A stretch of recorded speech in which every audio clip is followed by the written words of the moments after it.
கோரிக்கை ஆர்ப்பாட்டமாக நடைபெற்றுக் கொண்டிருக்கிறது. மதுரையிலும் இதுபோன்ற கோரிக்கை ஆர்ப்பாட்டம் நடைபெற்றுக் கொண்டிருக்கிறது. அன்புக்குரியவர்களே, நேரத்தை கடைசியாக சொன்னதனால் உடனடியாக வாகனத்திற்கு போக வேண்டும் என்று நினைக்காதீர்கள். துவா ஓதுவதற்கு நீங்கள் இங்கே நின்றாக வேண்டும். அன்புக்குரியவர்களே, வாசத்திற்குரிய சகோதரர்களே, என் அருமை அபுதாகிருடைய கொள்கை சொந்தங்களே, பாஷாபாயுடைய அருமை மகளார் முபீனா அவர்கள் உருக்கமான உரையை தந்தார்களே, அந்த முபீனா சகோதரிகளுடைய சொந்தங்களே, அன்சாரியுடைய அருமை மனைவியார் ஷம்சனிசா அவர்கள் கண்ணீரோடு இங்கே உரை நிகழ்த்தினார்களே, அவர்களுடைய கண்ணீரை துடைப்பதற்காக தயாராக வந்திருக்கக்கூடிய ஆயிரக்கணக்கான சொந்தங்களே, நம்முடைய தொப்புள் கொடி உறவு பேரரை வாழன் சாந்தன் முருகன் போன்ற ராஜீவ்காந்தி கொலையில் தண்டனை கொடுக்கப்பட்ட ஆயுள் சிறைவாசிகளுக்காக வேண்டி உறவு கொடுக்க வந்திருக்கக்கூடிய எல்லாருமே சொந்தங்களே, உங்களுடைய உள்ளத்து உணர்வுகளை இப்பொழுது நீங்கள் கொட்டி இருக்கிறீர்கள். நம்மிடத்திலே உரிமை இருக்கிறது, குரல் எழுப்புவதற்கு உரிமை இருக்கிறது, கூட்டம் போட்டு குரல் கொடுப்பதற்கு உரிமை இருக்கிறது. சட்டம் நம்முடைய கையிலே இல்லை என்ற ஒரே துணிச்சலின் காரணமாகத்தான் சட்டம் நம்முடைய கையிலே இல்லை என்ற ஒரே துணிச்சலின் காரணமாகத்தான் இன்றைக்கு அதிகார வர்க்கம் முஸ்லிம்களை மட்டுமே சிறை கொட்டடிக்கு அனுப்பிக் கொண்டே இருக்கிறது. சர்ச்சார் கமிஷனுடைய அறிக்கையிலே ஒரு வார்த்தை சொன்னார்கள், முஸ்லிம்கள் அவருடைய எண்ணிக்கையை விட அதிகமாகவே இன்றைக்கு இந்திய சிறைகளிலே வாடிக்கொண்டிருக்கிறார்கள் என்று. அங்கு ஜனாதிபதி அனைத்து மாநிலங்களும் நம்முடைய சிறைவாசிகள் முஸ்லிம் சிறைவாசிகள் இருந்து கொண்டிருக்கிறார்கள். தமிழகத்திலே நாம் இன்றைக்கு குரல் கொடுத்துக் கொண்டிருக்கிறோம். கொஞ்சம் சிந்தித்து பாருங்கள், தமிழகம் தாண்டி இதர மாநிலங்களில் அவர்களுக்காக வேண்டி பல்லாயிரக்கணக்கான நம்முடைய சிறைவாசிகள் முஸ்லிம் சிறைவாசிகள் இருந்து கொண்டிருக்கிறார்களே, அவர்களுக்காக வேண்டி குரல் கொடுப்பதற்கு யார் இருக்கிறார்கள்? பேரவை வாழ்வுக்காக வேண்டியும் அவருடைய குழுவினருக்காக வேண்டி குரல் கொடுப்பதற்கு நாமும் தயாராக இருக்கிறோம்.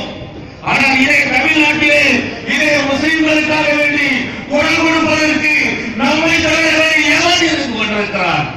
வேதனையானது.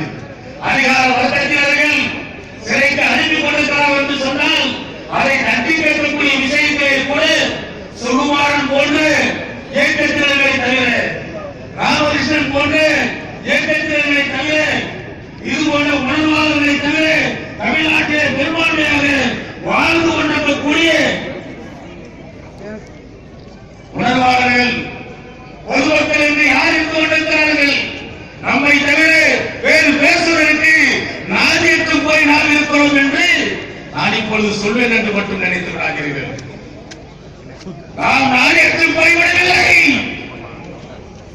நாம் நாதியத்தில் போய்விடவில்லை. அல்லாஹ்வுடைய தூதரும் அவருடைய அருமை சகோதர நண்பர் அபூபக்கர் அவர்களும் உலகிலே போய் ஒளிந்து கொள்ளக்கூடிய அந்த சமயத்திலே இரண்டு பேரையும் கொண்டு வைப்பதற்காக வேண்டி அன்றைய RSS கும்பல் குறைஷி காவிர்கள் 1000 பேர் வந்தார்கள்.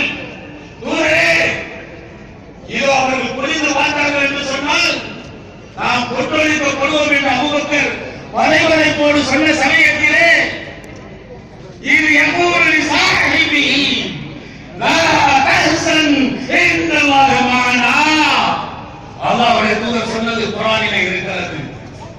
சொன்னார் நபிகள் நாயகம் அவர்கள், சொன்னார் நபிகள் நாயகம் அவர்கள் தன்னுடைய தோழரிடத்திலே, கவலைப்படாதீர்கள், அல்லாஹ் நம்மோடு இருக்கிறார், அல்லாஹ் நம்மோடு இருக்கிறார், அல்லாஹ் நம்மோடு இருந்து கொண்டிருக்கிறான். வேறு யார் நமக்கு தேவை இருக்கிறது?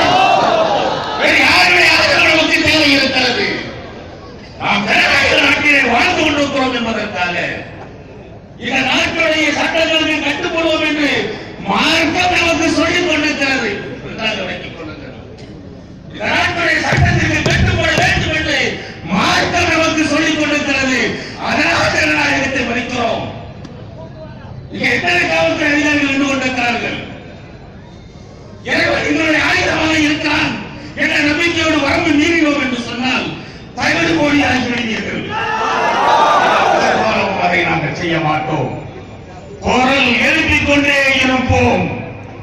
உயிர் இருக்கும் வரைக்கும் ஒவ்வொரு கடைசி தாமுகாக்காரனுடைய உயிர் இருக்கும் வரைக்கும், மக்கள் கட்சிக்காரனுடைய உயிர் இருக்கும் வரைக்கும் குரல் எழுப்பிக் கொண்டே இருப்போம்.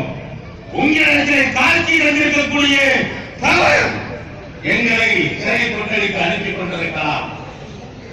எங்களிடத்தில் இழிவால் என்று இருக்கக்கூடிய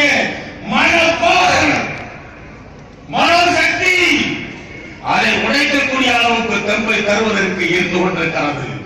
ஆனால் கூட வரம்பு மீறாதீர்கள், சட்டத்திற்கு கட்டுப்படுங்கள், ஆட்சியாளர்களுக்கு கட்டுப்படுங்கள்.